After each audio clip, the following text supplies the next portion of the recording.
Good afternoon once again. I am Priscilla Regina Nalwaga. Welcome to our election session 2026 here on NTV Uganda.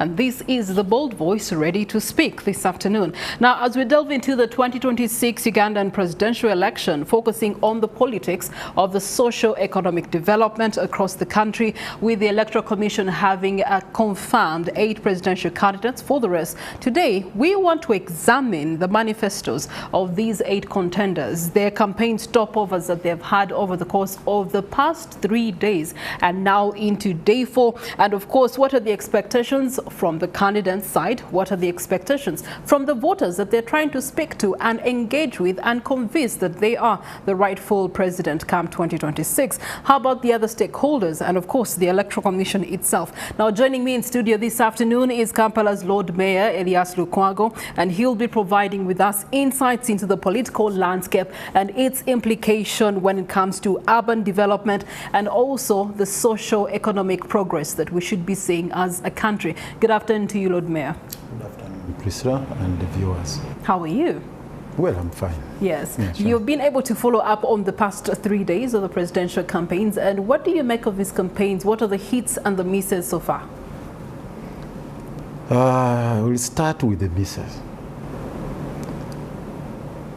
You see, elections come with a lot of euphoria, excitement, what we call political razzmatazz. It is lacking. And this is deliberate. It was choreographed that way by the sitting regime. That you see, people should not go dancing, singing, drumming.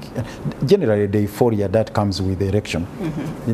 They wanted something that is flat. They wanted to divorce excitement from this election. The reason they banned the processions, they banned the gathering in the areas where you ordinarily find crowds.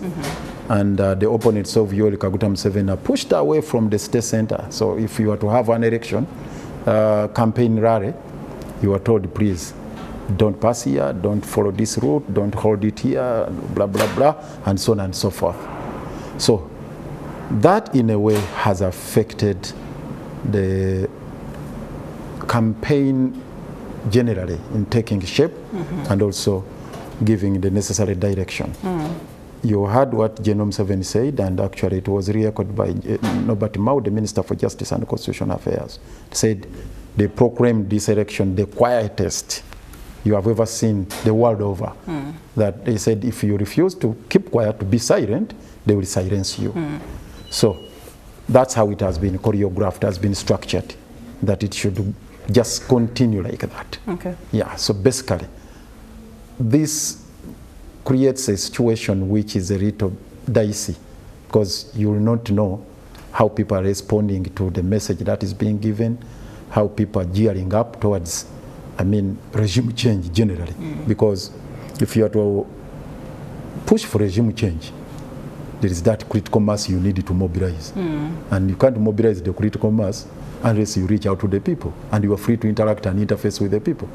So if there is that blockade, there is that kind of stumbling block in the way, it creates that kind of situation we are dealing with now. All right, thank you so much, Lord Mayor. You can follow this conversation across our social media platforms, running live on X, Facebook, as well as our website, www.ntv.co.ug.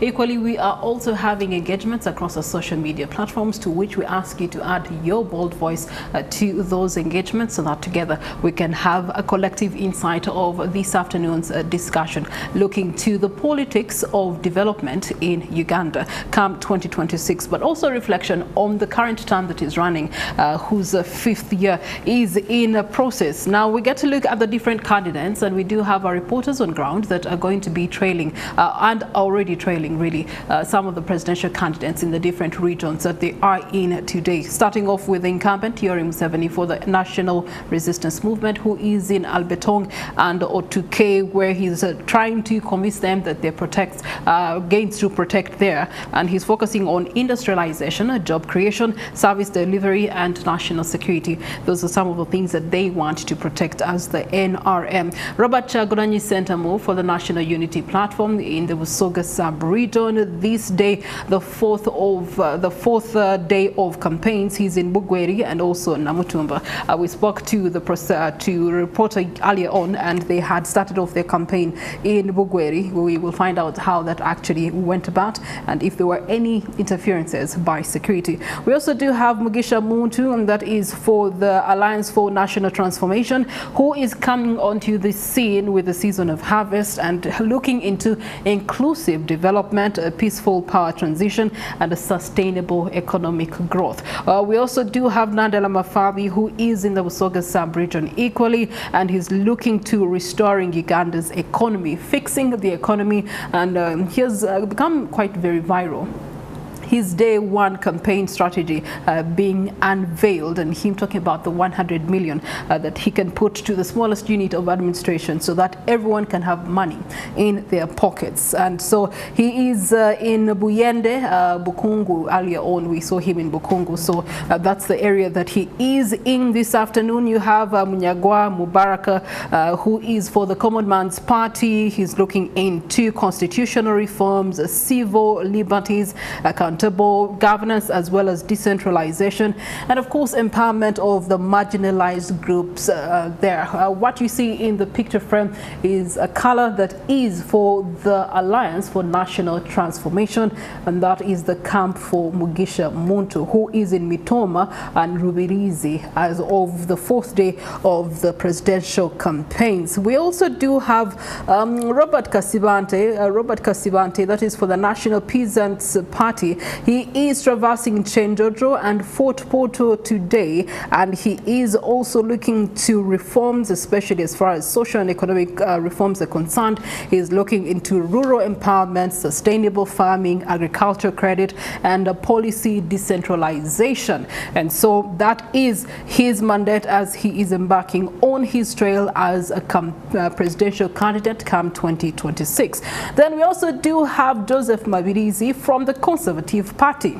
He's in Hoima and Chikuwe districts today. That's the Albertine region, where it is expected to be the next hub of development, social and economics. And so he's traversing that area as a Conservative Party. Traditional values but modern progress is what he's campaigning for. Cultural preservation, moral governance, family, community, strengthening of national sovereignty. Then we also do have another candidate who is in Luka today, and that is Frank Burida, who is for the Revolutionary People's Party. And Frank, he's looking to people's progress with poverty reduction, political and economic reforms, sustainable development, education, as well as healthcare reforms. All of these are really looking to the primary cause and foundations of our nation, but also our national budget. And so we get to look at some of the areas that they are visiting and the key socio-economic data that is reflected in those areas. Starting with the focal point of health access, in Lango you do have 78% access within 3 kilometers, meaning that about 22% of the people can be able to travel the 3 kilometers. In Toro, 74% access within 3 kilometers, which is a good progress. In Busoga, you do have 77% access of medical and healthcare services within 3 kilometers of anyone's locality or residence or community. Ankole stands at 69% within 3 kilometers. Bunyoro stands at 90% within 3 kilometers. And then you look to education access. How is it easy for our students or pupils to access education in the very same regions and districts that the candidates are traversing today? When we look to Lango, we do have 62% of the communities able to access government secondary education within the radius of 5 kilometers. In Toro, that very figure stands at 51% of young people able to access education, that is focusing on secondary education alone within the radius of 5 kilometers. Busoga stands at 50% in 5 kilometers radius, Bunyoro at 65%, and then Ankole has the lowest distance challenges. Poverty is also something else that is affecting socio-economic development. Lango standing at 51.7% of households in the bottom 40%, with child poverty at 21.4%. When we look to Busoga, the bottom is at the 40% mark. That is over 50.1, with the child poverty at 21.5. When we look to Toro as a region, you look at the bottom 40 sharing 41.2%, and this is in poverty. When we look to the child poverty, that's standing at 11.7%. Consumption declines are in negatives of 4.5%. Ankole, their bottom stands at 40% sharing of child poverty with 19.6%, and then Bunyoro also having a share of 39.9%, and these are poverty levels. These are statistics that we have gathered from the Uganda Bureau of Statistics, and they highlight regional disparities that candidates must address if they are aiming to resonate with their voters and speak the same language so as to be considered in the elections that will be coming up in January 2026. Now, looking to these particular issues, Lord Mayor, I would like to ask you, as one who's a veteran politician, really, and you have been in administration for quite a long time, you have been able to see the realities on the ground, deal with the challenges that you have encompassed or encountered within your own line of administration. How do these reflect to the general national picture of administration? You see, you are explaining all these statistics and presenting the picture countrywide, the appalling socioeconomic conditions obtaining in different regions. Okay. Yeah. But of course, they cut across. Yeah. The statistics may vary slightly from one region to another, but the situation generally is the same when you talk about those socioeconomic imperatives. But the bottom line here is this election about choosing the best leader. That's the fundamental question you have to ask yourself. Is it the menu we have before us to choose the best, or it's about regime change? You get it? So, I, for one, from where I come from, this election is not about the choice we are going to make for the best president we can have in this country. It's about regime change. It's about, actually, it's about that Sikhism we are having in the country, the dichotomy. And Mao explained it very well. He explained it succinctly. He said, no, we have two blocks, the block of the Agende and the block for the status quo. Speaking of blocks, allow me to put Simba Wakatiao. Yeah, sure. Let's allow me to engage with one of our reporters on ground, Daniel Kibet, who's following up Nandala Mafabi, who is in Bukungu, and we want to find out from him what's the status of rallying today, and that is to the people of that particular region. Good afternoon to you, Daniel. Good afternoon, dear Priscilla, Regina, Luoga, and of course viewers of NTV. Like you rightly said, we are coming to you live from Buyende Town Council. This Buyende Town Council is located in Buyende District, and that is found in Busoga sub-region here in Uganda, of course. And those pictures that you are seeing there, that is the FDC presidential candidate Nathan Nandala Mafabi addressing some of the locals here. We are right now coming from somewhere called Bukungu landside, still in this district, part of the district that borders Lake Kyoga, and it is actually the last point of Busoga sub-region. So many issues affect Busoga sub-region. Remember, this is a region that largely grows or entirely depends on sugarcane growing, but it is ironically one of the poorest regions in Uganda. And so the voters, the potential voters, have raised those issues that we are poor, yet we are sugarcane growers. We are poor, yet we account for one of the majority number of votes in this country. So many issues, including road infrastructure. Roads are terrible. In fact, on our procession to Bukungu landing site, one of the vehicles that the FDC presidential candidate has been using since the presidential campaign started on Monday broke down, literally, and so he had to shift he had to get another vehicle, and that is how he was able to proceed to where he was supposed to go. He's just finished speaking, and that is the man there.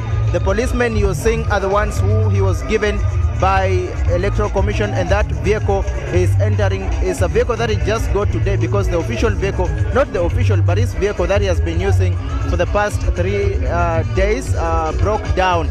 And we are done now here. Remember, he is traversing, this is Bukungu, Buyende district rather, and then Kamuli district. But his idea, or his speech has just been the same really. The things that he's been talking about over and over again, things to do with poverty alleviations, things to do with improving service delivery in terms of health, in terms of education, in terms of building schools. He's talked about all those things, and he says his key priority is of course to ensure that people have money in their pockets as per his manifesto of 2026 to 2031 that runs under the theme of fixing the economy, money in our pockets. We are living, this particular place is Buyende Town Council in Buyende District, and there's a likelihood that we are heading towards the final rally that is expected to take place in Kamuli town. Remember, this is a place, by the way, that has Rebecca Alitwale Kadaga as one of the top politicians here. She is actually, if I may put it rightly, she is the queen pin of this particular place. She commands a lot of respect, a lot of voice, and she has a lot of decision when it comes to, she plays a critical role rather when it comes to decision making in this particular region. But you will remember that few weeks ago really the NRM had or held its internal elections, where Kadaga was actually ousted from her position as the first vice chairperson female for the NRM nationally. And the FDC candidate here, Nathan Nandala Mafabi, plus of course his party president, the FDC party president, who is a former presidential candidate. He took part in the presidency in 2021. I've used that as an advantage. They are saying that people of Busoga, the NRM government has sort of abandoned you now that we have I'm looking down because there's a lot of dust. We are traveling on top of the van. That's why I'm trying to protect my eyes from dust. There's a lot of dust, implying the state of the roads that we are talking about here. But like I said, the people, FDC camp has made a lot or taken advantage of the sidelining, if I may put it that way, of Rebecca Kadaga from the NRM Central Executive Committee to try to woo the voters of Busoga to vote for Nandala Mafabi. Of course, that is how politicians are. They will use any slight opportunity to, of course, use it on their advantage and try as much as possible to convince voters. And then the other issue that came up was the issue of the former, that is vice president, who was from this region, by the first female vice president to ever come out of this country, Dr. Specioza Wandera, who they say they had a lot of hopes. They thought that probably she was going to be the president of Uganda, but that never happened. And so they say there is a likelihood that if that is FDC takes over government in 2026, then they are likely to consider this region and probably give them better or higher positions in the Nathan Nandala's government. But of course, it is a battle, of 8 presidential aspirants, among them the incumbent president Yoweri Museveni, who has been in power for nearly 40 years. He will be making 40 years, that is in January 2026, shortly before the country goes to elections. This is the state of the roads. This Buyende road that leads you to the Buyende Town Council looks like it is under construction right now. And we are heading to Kamuli at the moment, Kamuli town. That is where Nandala is going to host his final rally. And by the way, another issue that came up is the issue of security forces. Today, by the way, we didn't have any drama, unlike yesterday when the team went to that is Iganga district, when they were campaigning there. At one point, police officers there attempted to divert or to stop Nandala Mafabi and the team from accessing Iganga town. The program was he was supposed to first campaign from other parts of Iganga district before finalizing with a mega rally in Iganga town, and he wanted to fast pass there in the morning, something the police officer said that is not possible. And that led to some bit of commotion where we saw people exchanging hands. There were fights. Policemen fought literally with the personal security detail of Nathan Nandala Mafabi. But in the long run, much as we had anticipated a lot that there could be chaos in the end, in the final rally, that did not happen. But today, it's been peaceful largely, but FDC has really talked about it, and they say they don't expect further interferences from police going forward, because then that will be, undermining the principle of democracy, but also the principle of fair participation or fair competition in this election. This is the state of the roads. It is a lot of dust, and some places we are told it is completely impassable, especially during rainy seasons. And these are some of the issues that the FDC presidential aspirant or candidate for now, Nathan Nandala Mafabi, says he is here to fix once given the mandate, once given the opportunity, of course, to be the president of Uganda. Maybe that is the update that we have for now. We are heading to Kamuli, like I earlier on said, and we are definitely watching out to ensure that we collect or gather as much information as we can, so that we can inform you, of course, in our subsequent bulletins. That is NTV Akaongezi and NTV Tonight, that will be coming later on. But don't forget that we're giving you these constant updates on our social media platforms. That is NTV Uganda on X, NTV Uganda on Facebook, and also, by the way, on Daily Monitor and our sister television station, that is Spark TV. That's all from me, Daniel Kibet, here in Buyende district, and my camera person is, of course, Brian Kayondo. Goodbye. Given us of wrapping up really the past 3 days and what that exercise has been looking like for the FDC candidate, that is Nandala Mafabi, who is from Buyende right now, as Daniel was speaking to us, and now they are making their way to Kamuli to address another rally there. Fixing the economy, one of the commitments that the FDC candidate has made is to say that he will be able to have a road network coverage done, up to 1,000 kilometers of road network be paved if he is elected president. In his 5 years, he'll be able to achieve that. Something that has not been achieved. The 1,000 really has not been achieved in one term for the current regime. But also something that Daniel has brought to the forefront, and that is the personification of politics. He has mentioned about the two political figureheads that are very strong in the Busoga sub-region, that is Rebecca Alitwala Kadaga, as well as the former Vice President Kaziwe, who people expected that because they were at the helm or next to the power, they would have an influence on the change that they want to see for the Busoga sub-region, and yet it continues to be one of the most poverty-stricken regions. Personification of politics, Mr. Lukwago. Talk to me about its impact, especially when we look to socio-economic development. How does it deter people, especially the wananchi, the last mile, in receiving what they actually vote for?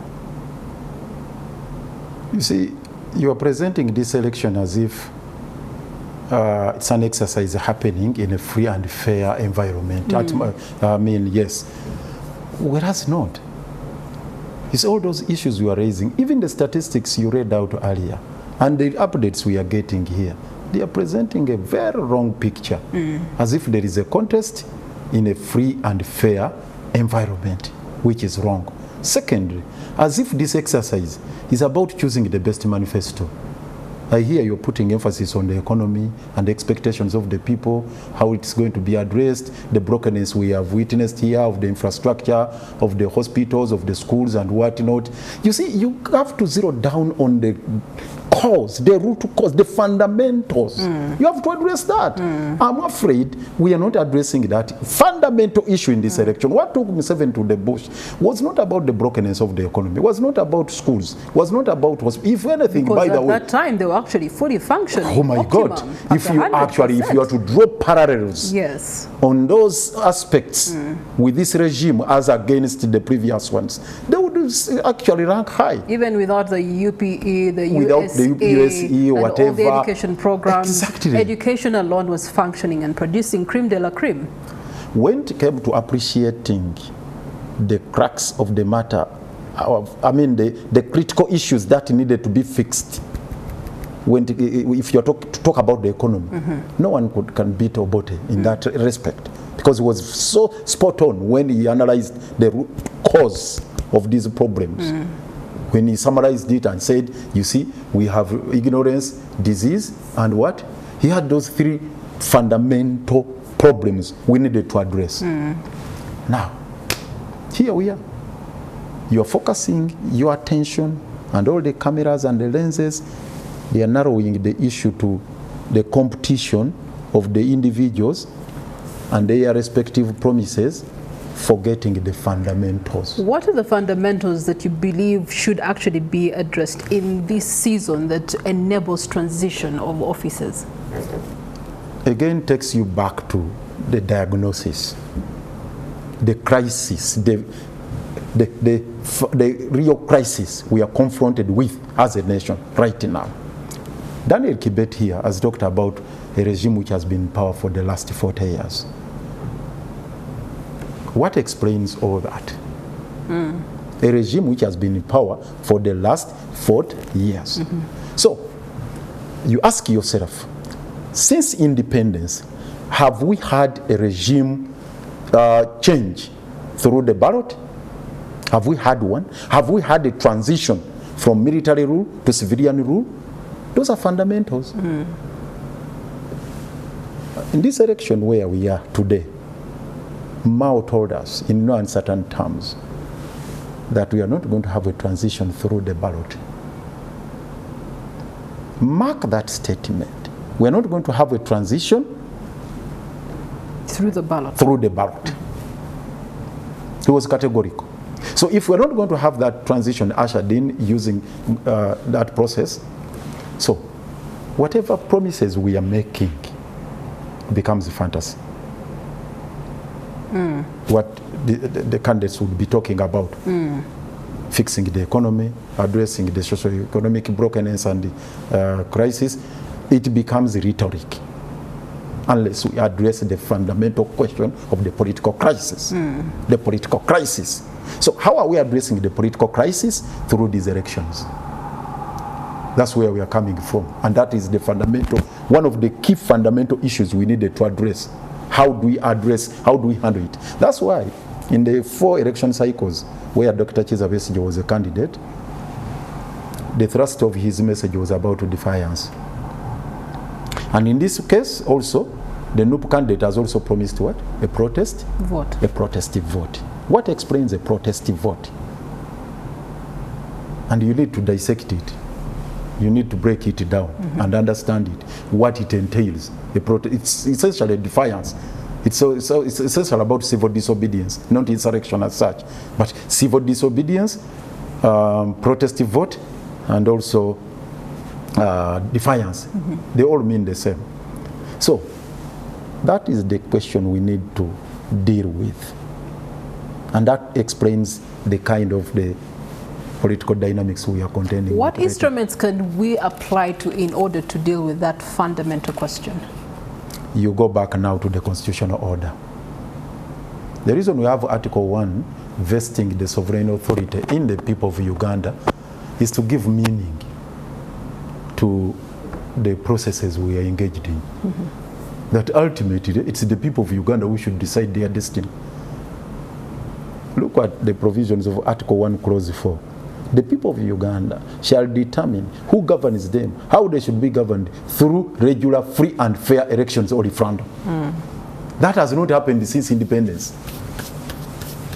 So meaning this exercise is also farce. That's what it means. Unless something fundamental happens through this exercise. The people of Uganda shall determine who governs them, how they should be governed through regular, free and fair elections. Okay. That is Article 1, Clause 4 of the Constitution. Unfortunately, that is not the case. So that explains the cynicism you are witnessing. I saw some people there. You are talking about people's expectations. There is a sense of hopelessness in this country. Hopelessness. And people are saying, I will not be surprised if the voter turnout is below 50%. Okay. I will not be surprised. You have talked about the Constitution, a power belonging to the people. How can people regain their power? Seemingly, as from your submissions, their power has actually been curtailed and taken away from them. And yet this is an exercise that is deemed rightful for them to exercise that one right. Yeah, sure. We are talking about paradigm shift. Now, power resides in an individual. You have talked about personification, the glorification of Kadaga in that region. They perceive her as a person who has been close to the corridors of power. As we speak today, Priscilla, and the viewers there, face it squarely, you like it or not, the sovereign authority of this country resides in General Kaguta Museveni. It doesn't reside in the people. And that is the tragedy we are faced with. The sovereign authority, allow me to repeat this, the sovereign authority of this country resides in Yoweri Kaguta Museveni, the person. That is the personification we're talking about. In colonial days, the Queen was the sovereign during the colonial days. And whoever exercised the power, they did so in the name of the Queen. Even the governors we had here. And with the endorsement of the Queen. And with the endorsement of the Queen, as she pleased. Because she reigned for a very long time. We even forget that now there is a king, not a queen. But whoever held instruments of power, it was at the pleasure of the Queen. In other words, the Queen was supreme. Now, whoever wields authority in this country, in the institutions of this government, the presumption is that he has to be pleased. That's why even at KCCA, even Parliament, all these institutions, they are saying power is held at the pleasure of the president. When we make a reflection to the colonial times that you bring into this conversation, a compare and contrast that even though the Queen wielded all the power and did as pleased or endorsed according to her favor the things that did happen in her protectorates, Uganda being one of those. Nevertheless, we did see socio-economic development, and many people keep referring to how better Uganda it was then than it is now, that everyone was pleased with the peanuts that they were getting. They were good quality peanuts that they were getting, and we're not seeing the same today. And so it begs the question, how do we draw? No, you are talking about a comparative study. Yes. What obtained during the colonial days and in the post-independence era.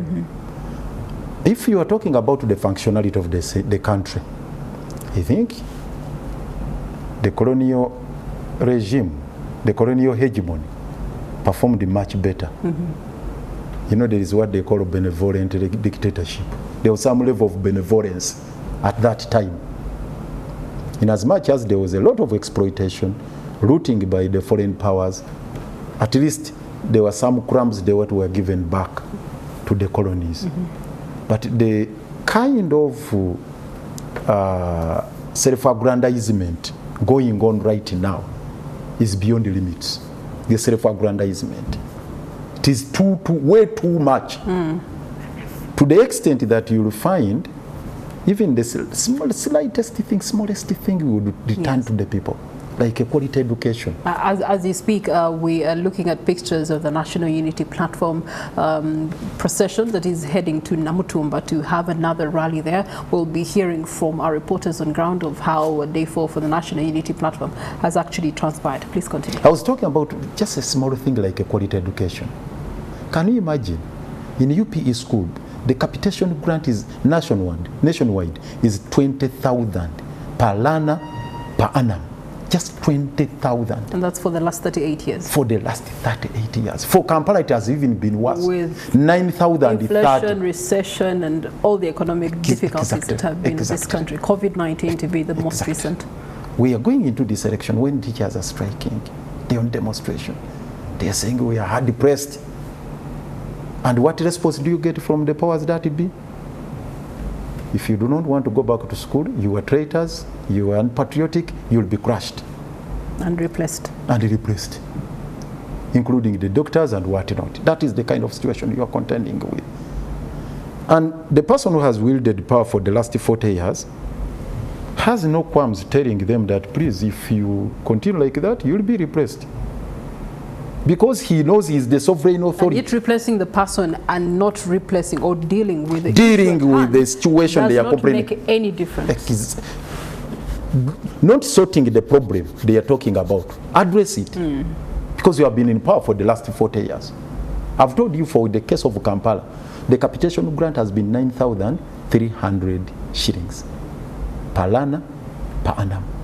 Meaning each term it has been just 3,100 shillings. With all these, the cost of living in Kampala as you know it, and all these other issues.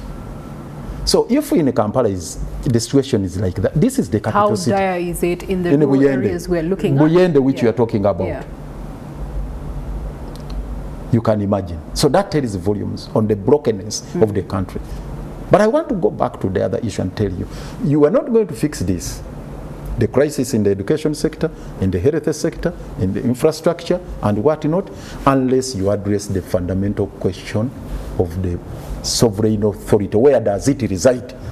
Because ultimately, we the Ugandans, we the people, must wield the power to determine our destiny. As you are trying to wield the power to determine your destiny, the power that bees that you're talking about has also done a good job in ensuring that they secure their future. The term limits and the age limits all being taken out of the constitution. It begs the question, as it stands right now, even though it is meant to protect the sovereignty of the country and also the citizens of the country, in so doing we see it unprotecting them, and it begs the question, if this cannot be free and fair, then where can the people get their power from? If you are to talk about stability, security of the country, again you go back to the constitution, because it's the fundamental of the land. It's the one instrument that guarantees stability of this country.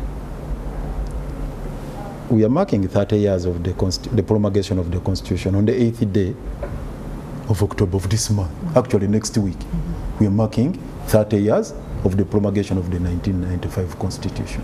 And when you look at the preamble, the promise we made, a durable constitutional order, a new constitutional order that would guarantee stability, not only for the current generation, but for posterity, for generations to come.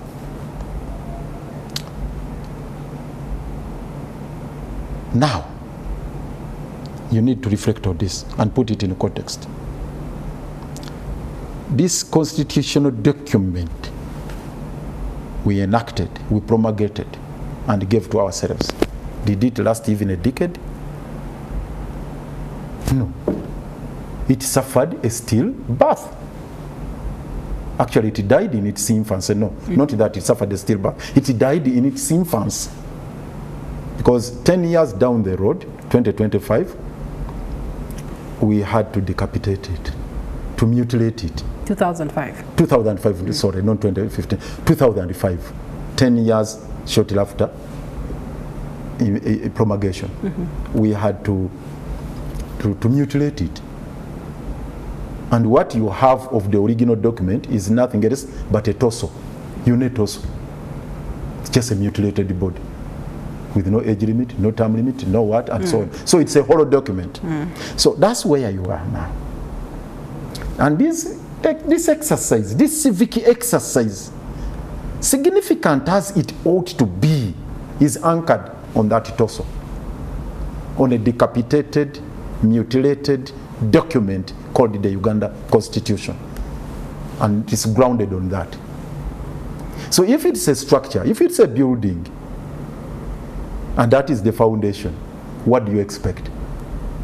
If you have a building whose foundation is hollow, whose foundation has been durability will compromised. The foundation has been compromised irredeemably. And you're talking about the structural integrity of that structure. which is anchored on that particular foundation, what happens? So that's why we are saying this election, this election, I wanted to conclude and relate it to the election we are going. It's not going to return the president you want, the president Ugandans would expect. So when you are talking about people's expectations, and I think people don't know it, it's just cynicism. Even all these people, all of us who are participating in this, let us be realistic. It's just cynicism. Even you, Priscilla, you know who is going to be returned in January as the president. You know the process, who is going to emerge out of that process as the president. Well, you know. The only way I will find out in January is by casting a vote myself for the person that I would believe is the candidate for my choice. So people still have that choice when they head to the ballot in January. What do you mean? Actually, this tragedy transcends our borders here. In Tanzania, it is the same year they are having elections. This month, actually. This month, yes. They are having elections. The leader of opposition, Tundu Lissu, is in jail. His party disqualified. The other party, which is Wazalendo, Tundu Lissu is Chadema. This other one, which is Wazalendo, the leader of that party, has also been disqualified. And everything you see, the portraits, all the campaigns are all about one person, Sulu. So it's a fait accompli. It's the same story in Cameroon. 92-year-old president who has been in power since 1982. He's going to be returned in that process in December. So it's going to be the same story, like what happened in Malawi, 85-year-old. The same story. So this fast called electoral process shouldn't be hyped so much that it's going. Yeah, but you see, Lord Mayor, you're talking about it that it shouldn't be hyped so much, but it's the same process that you're going to undertake yourself. Definitely. You're an incumbent. The Electoral Commission did give you the leeway to stand as Lord Mayor yet again. And so if the people cannot trust the process at the top, why should they trust the very same process that even you would want them to keep you in power? You see, you are damned you do it, you are damned you don't. It's being pressed between a rock and a hard surface. You participate in a process, a futile exercise like this, you are condemned. You are chastised. You boycott, again you are chastised. That's why I said you are damned you do it, you are damned you don't. Okay, so they're damned they do it, they're damned they don't do it. Lord Mayor, you've also been sitting in that seat of Lord Mayorship for quite a long time. One would say that the very same things that you speak of the regime are the very same things that you are equally doing with your administration. So what's the difference between you and the incumbent regime and the we stand on the different sides of the political aisle. I've told you there is that dichotomy, the political divide, which Mao succinctly explained. There is a bloc for the status quo and a bloc for the change of the status quo, transition. So if I am on this standpoint of the change of the status quo, so I'm in the struggle to change the status quo. I'm at the battlefront. That's why even in this contest, I'm sorry to speak about myself. Yeah. I'm sorry, Priscilla, just to speak about myself. In my lane, when you look at my opponents, those people who are vying for the same position, none is speaking about my agenda of continuing the fight. Actually, if anything, by the way, I'm being chastised for advancing that agenda of championing the struggle in Kampala.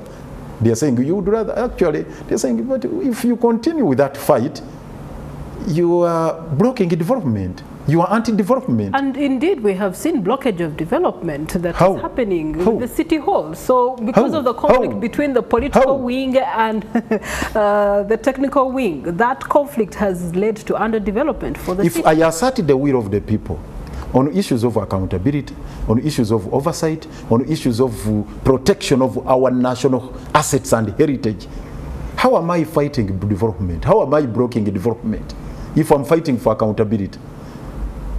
For example, I've told you the cartels that are ravaging our country. They are grabbing every asset there is in Kampala here. They are grabbing your land, and I fight them. And they say, please, this property belongs to us. This Nachivo channel you are taking is our national property, is our national heritage. Even if you want to develop it for Ugandans. Don't acquire title there, but the person has acquired the title there. It is now private property, and you are then telling me that you are fighting it for me to say, please, this property must not be under the Constitution. Look at the command of the Constitution, Article 237. They are assets which must be held in trust. This is what they call trustee property. So these schools I'm protecting, trustee property. The drainage channels I'm protecting, trustee property. The markets and all these other national assets I'm protecting, which are in my custody, and national assets which I am protecting. I'm just regarding for you. In the spirit, in conformity with the letter and the spirit of Article 238, Article 237 of the Constitution, these wetlands, they belong to you. All these wetlands we're talking about, Lugogo, wherever, which are being alienated left, right, center, being privatized, but they are your assets. They're belonging to us as Kampala for this case. They still have to be developed. They can't be the same as they were left or they were initially constructed. They are supposed to be developed as our assets, not as private property, not property grabbed by cartels. You get the point? So I am saying, please, we have a budget, we have plans to develop them. For example, the drainage channels. We have the Kampala Drainage Master Plan, which has not been financed. So you deny us funding, Lord Mayor, and then you take over the assets. Yes, your budget is not being catered to fully. Every time you present a budget, it gets budget cuts, and in the next financial year, you get limited peanuts, funds. You get peanuts that cannot give the development. And that is the tragedy countrywide. Development that we want to see. Then one investor comes and says, look, I can actually cater to this one issue of the city, and that's on my budget. I'll cater for it. They have the resources to do it, and then they can do it within the shortest time period. Other than us seeing construction going on, a road is being worked on for 5 years, the drainage system is being worked on for 3 years, all because of budget issues. If a one Ugandan, he's not even a foreigner, a Ugandan can be able to do that for fellow Ugandans, why not? Okay. Tibeti has been driving on that deplorable road, rather, which is in a deplorable state. Yeah. As was giving us those updates from Buyende. Yes. Would you support the idea of giving it away to an investor to construct it and he gets a title, a land title over a road? Would you support it? Land title, no. Development, yes. This is what happening at Nachivubo. Hamis Chugunda has got a land title. Freehold, not even a leasehold. Freehold. It has got a title now belonging to Amisi Chugundu. So if he had come as a good Samaritan and gave money and said, now, for me, I need nothing in return. It's not quid pro quo. I am a good Samaritan. I am constructing this drainage channel for you because it's in bad shape and it's a disaster in the city. It's an ISO.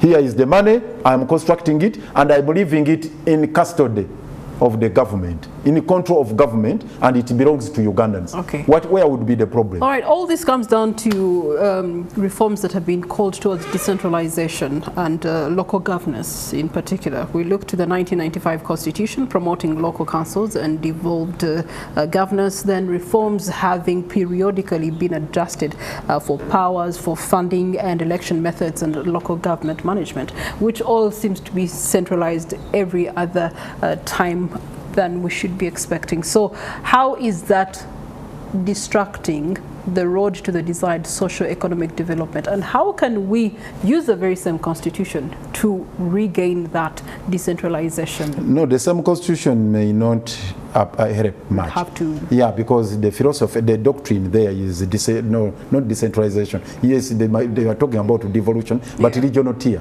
regional government. Yeah.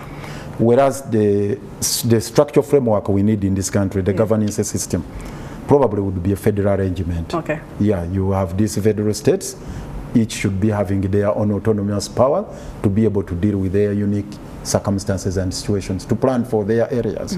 So if you have and in this regions, case, would that be by region or by district? It should be the states, the regional states. If you visited the parliament, at the entrance there, we have those original states. They were 15 at independence. They were 15. So if we maintained those regions, those federal states, and they are serving as regional blocks for purposes of devolution of powers. They will serve the purpose. In Kenya, they have developed this system, whereas, yes, they are piloting it, 47 plus one government, the county government system. They are trying it. In other countries, like in Nigeria, it's a federal state and others. But here we have regions which are well endowed. Don't you see the irony? Karamoja, to me, if you're talking about natural resources, I think it is the most, it's the richest region in this country in terms of natural resources. When we talk about natural endowments, because they have gold, probably the other area where you would find the gold in this country is Bukedi, in Busia there. They have Bukedi. Probably those are the two areas, and you know how precious gold is. So how are the Kalamajongs benefiting from their gold? Even the cement that comes from Karamoja, when it comes to Kampala, here it's branded Kampala cement or something else. This oil in Hoima, fine, we are constructing a stadium there for AFCON 2027. How is the ordinary Munyoro going to benefit now from that oil? How are they going to benefit? Which is their natural resource? Many of these cities which are gateway to the city, for example, Rwenzori, gateway to the country. Rwenzori, with that, I know, you recall even in the, in our primary school days, they used to frame a question for us. Why was the Uganda Railway extended to Kasese? For purposes of promoting copper mining at Chirembe. What happened to copper mining in Chirembe? And how are the Bakonjo, the Rwenzururu people, benefited from copper mining, and so on and so forth? How has the government improved that? Arabica coffee in Bugisu. Source of wealth. Yes, Arabica coffee. Robusta coffee here in Uganda. The long-horned cows in Western Uganda, and so on and so forth. How are these regions benefiting from their regional endowments? How are they benefiting? Which is a structure that was initially implemented by the colonial masters, but now it's the system they bequeathed to us at independence. Yeah. It's the system they gave us and said this, but maintain this. We messed it up, and that's why I said this election is not going to sort it. Okay. Yeah. So then what does the NRM mean when they say that they want to protect gains? You ask them, because we are all asking ourselves, which gains are they being, are they talking about which are being protected? Which gains? They are talking about this pseudo kind of development, growth. And I heard recently in NDP4, they came up with something alien. The 10-fold growth strategy.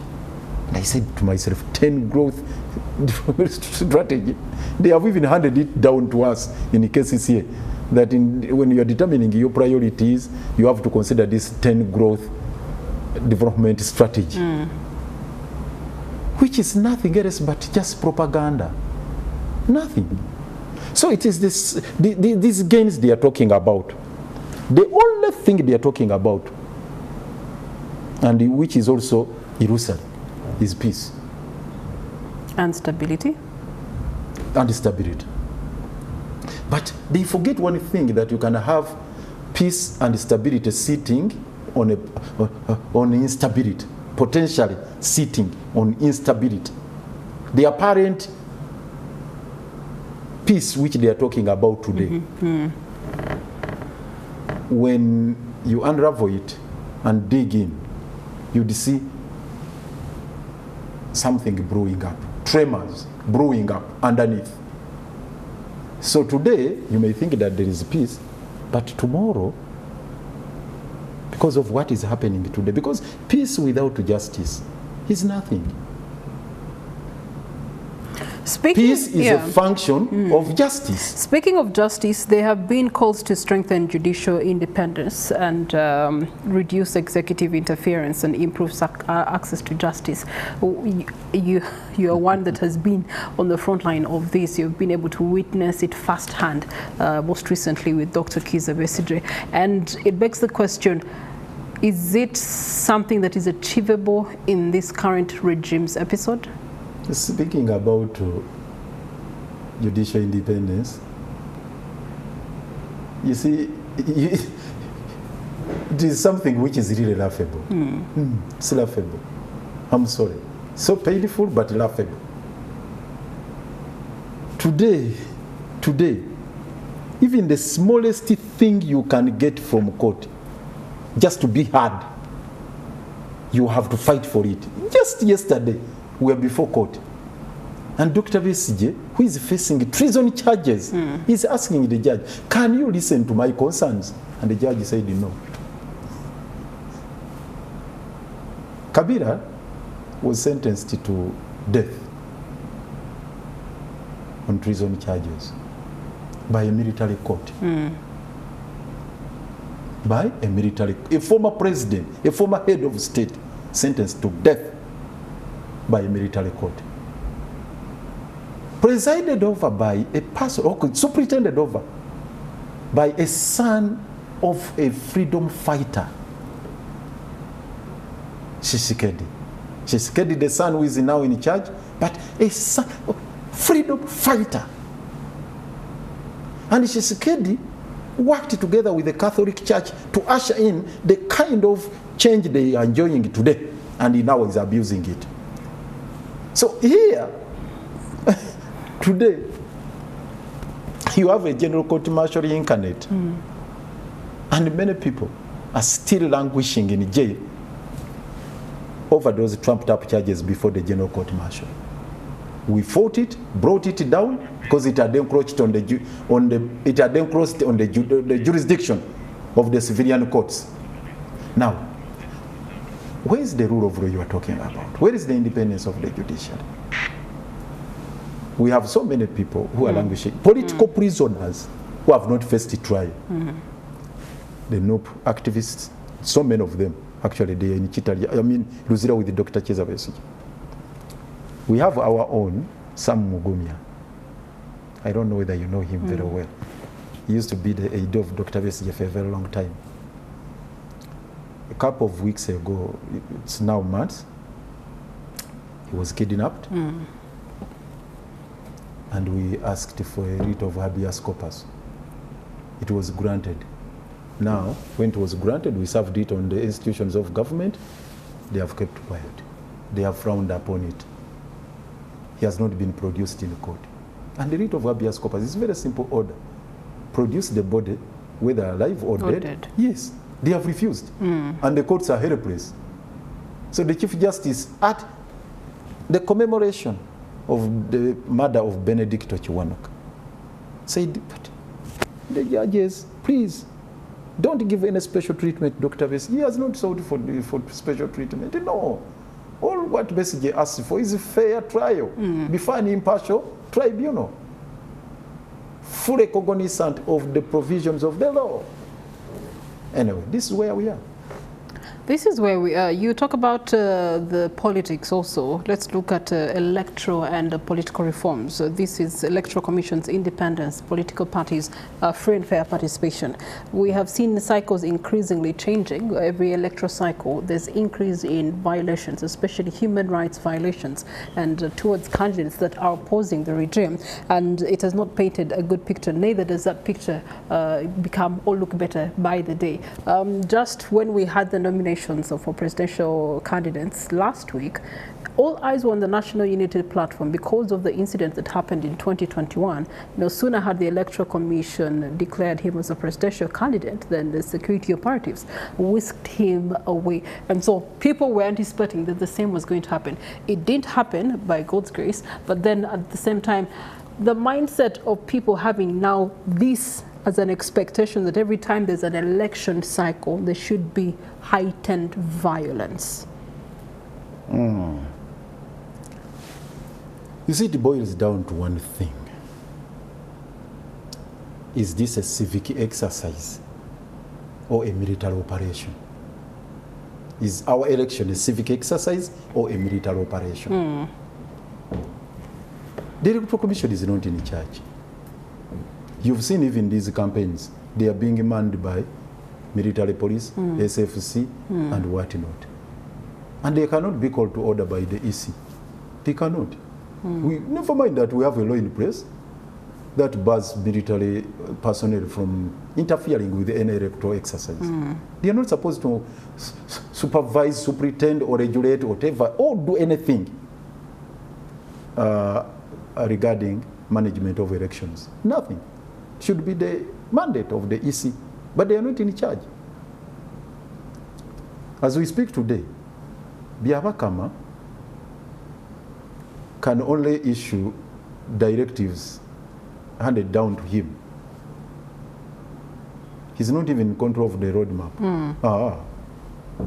Do you know how many times he has changed the nomination of the MPs? Well, the last change was alluded to the non-aligned conference that will be held here, assessment conference. So no. Far from that, actually. They don't want political activity involving all these candidates. Do you know how many they are? Oh, we are, because we are so many candidates. Personally, I was nominated on 5th rather, of September. It's almost a month, but I'm not allowed to campaign. How can you nominate a person and you declare them candidates? You can't allow them to campaign. It's ridiculous. So, they had to push forward the nomination of the MPs to shorten the period of the campaigns. What I hear from, actually we have no idea as to when we shall commence the campaigns, but I'm told that they had to push it to the end of the month for the nomination of the MPs. Nominations of the MPs to the 22nd and the 23rd. Yeah. So that they have a week to the end of the month within which they will be talking about harmonization, so that we begin our campaigns in November. And that will be 2 months down the road after nomination. What a bogus, for local government. What a bogus election. Okay. Yes. No, for local government, it will be 2 months down the road. You are not campaigning. Which kind of election is that? And Byabakama is not the one in charge of this. Mr. Museveni, you said he wants 2 months of campaigns, only 2 months. And for the presidents, actually, it was also supposed to be 2 months. Okay. Then they relaxed it a bit and said, okay, for the president, it should be 3 months. Imagine 100 days, 146 districts. Which kind of election is that? So this commission is not in charge. The Electoral Commission, Byabakama. That's the whole point I wanted to make. Let's talk about the influence or the engagement of other security agencies and them being brought on table to help the Uganda police manage the Electoral Commission's calendar of the cycle. What impact should we expect this time round with the presence of the Uganda People's Defense Forces within this electoral cycle? You see, when you look at the mandate of UPDF, go to Article 210 of the Constitution. Theirs is to protect our borders. The territorial integrity of the country.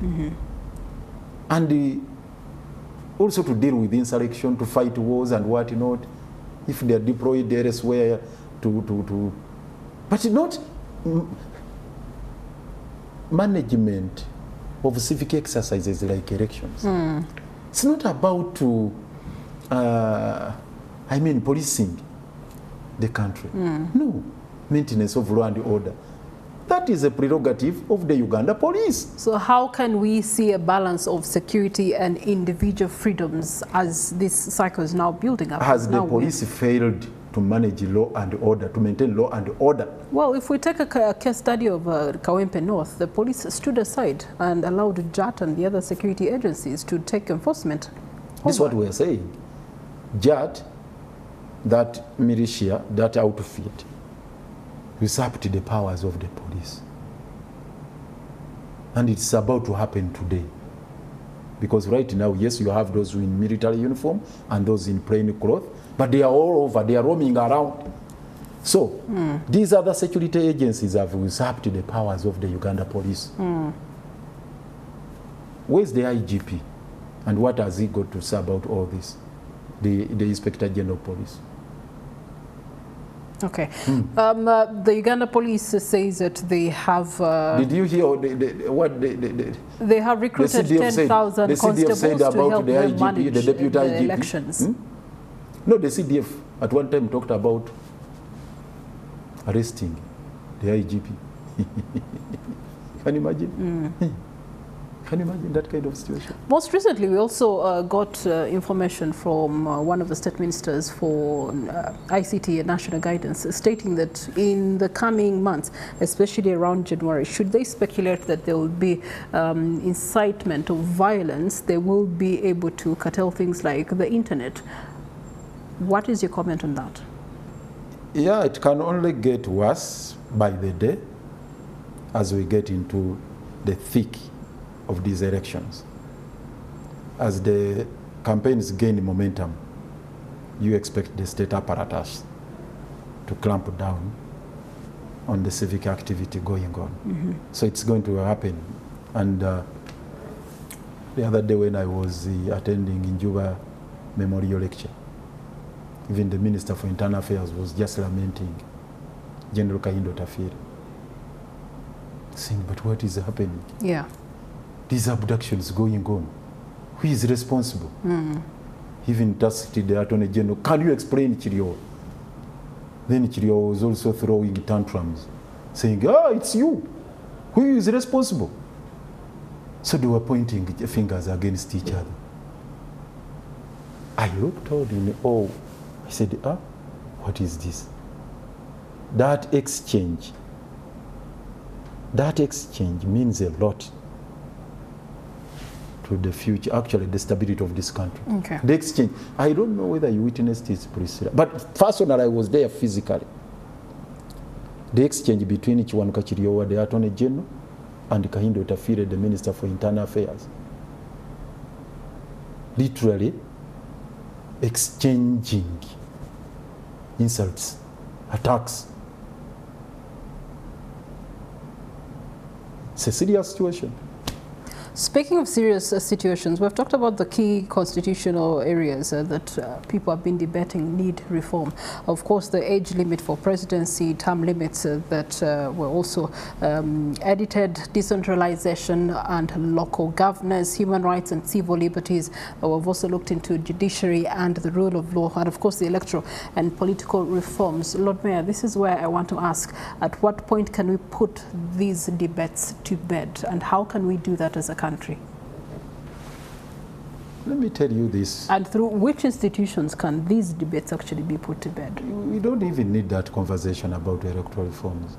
Or you say constitutional reforms. Constitutional really. reforms or what? You see, an abrogated constitution cannot be amended. You cannot talk of reforming a constitution or amending a constitution. You have to overhaul the whole of it. You have to overhaul it. Exactly. To rewrite it. And the conditions that have occasioned that constitutional crisis must be addressed first before you talk about the document itself. What is enshrined in the document, in the constitutional document, is the consensus you have generated through the political processes.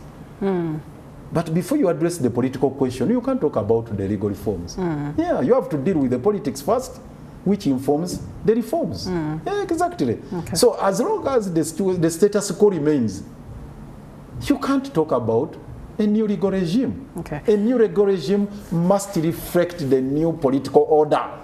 And how do you usher in a new political order? In this election, that's why for us we are talking about defiance, we are fighting, we're talking about asserting people's, we are mobilizing the critical mass to cause the change of the status quo, to usher in a new political order.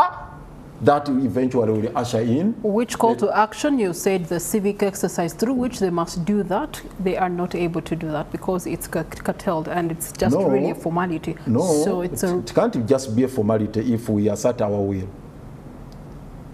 Get me right. We can mobilize the critical mass. But you yourself say that even though you assert your will, people all know what will come out of the results of January. If it continues like this, the results are known. But for us, the new dynamic we wanted into this election, and it's the reason we are talking about a common front. You know, we have not sponsored a candidate as a PFF for president. You intend to stand behind one of the candidates currently? Yes, we want to harmonize between the two candidates so that we have a common front of these at what point will the People's Front for Freedom arrive at I'll come to that. I'll come to that. We're running out of time. Let's go to that. Yeah. Let me conclude this. The reason we want that is to weaponize these elections to advance the struggle. And we have not minced words on this, so that we just don't go there to contest for the sake and promise good schools, promise good hospitals, promise good roads and whatnot. No, but to push for change, to push back and say we need to change the status quo. Right. And thereafter we deal with the question you are talking about. All right, PFF, when will you make the decision on which candidate you'll be? The engagements are still ongoing internally and with the other political formations. Yes, I must register my frustration that we have not been fast enough to beat the kind of deadline we had set ourselves. It's unfortunate, but we have no choice. So speculatively, when should you be arriving at that decision? Why should we speculate?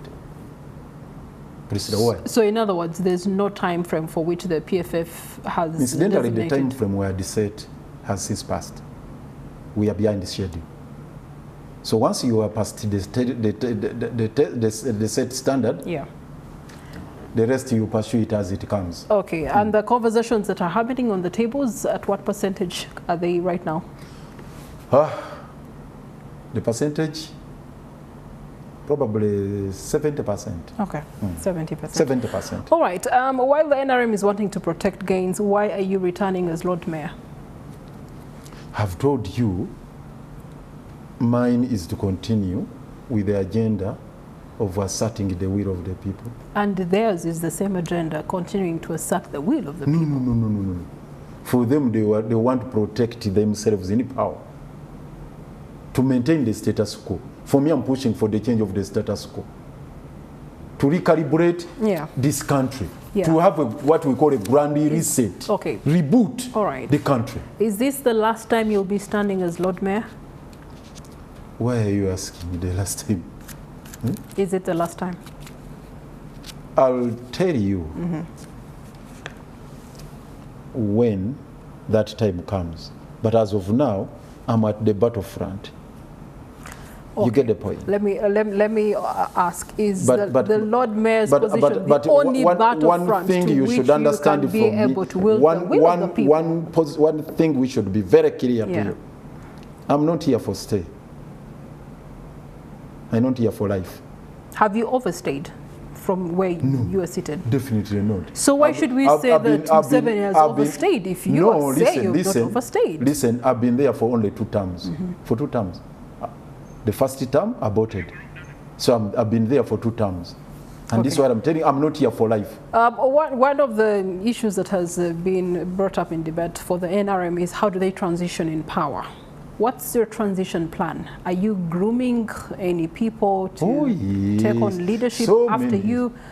You see, the challenge I have right now, it's not about myself grooming the people.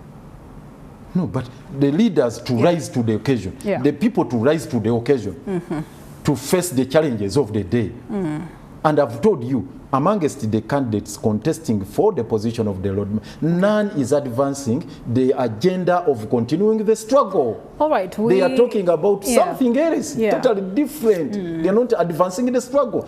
Actually, they are not within my lane. Seeing That's as the thing. You're still continuing with the same I'm staying the course. You're staying the course. Yes. Then everyone else should want to stay the course. They have the right to want to stay the course. But Lord Mayor, we're out of time. What are your closing remarks, and especially what is your voice to the voter?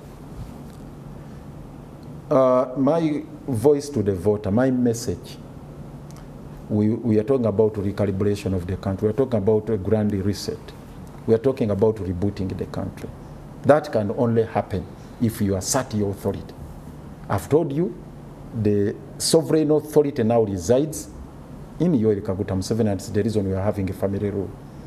So our clarion call right now, which is enshrined in Article 3, is to assert ourselves, push back, dismantle that monstrous structure, governance structure or political structure we have in this country, and have a new Uganda. All right. Lord Mayor Erias Lukwago. And in this election, we should come together. Thank you so much. The forces of change must rally together. Thank you so much for making time for being with us. We're very grateful. Of course, the structures that he has talked about, concentration of power, this is critical, and so many analysts have argued that repeated amendments do consolidate executive power, but at the expense of democratic governance. There's also the issue that has been raised on this table, and that is public trust. Many Ugandans are feeling that these reforms are often bypassing genuine consultation. And then, of course, the regional tensions with all the candidates in different regions today.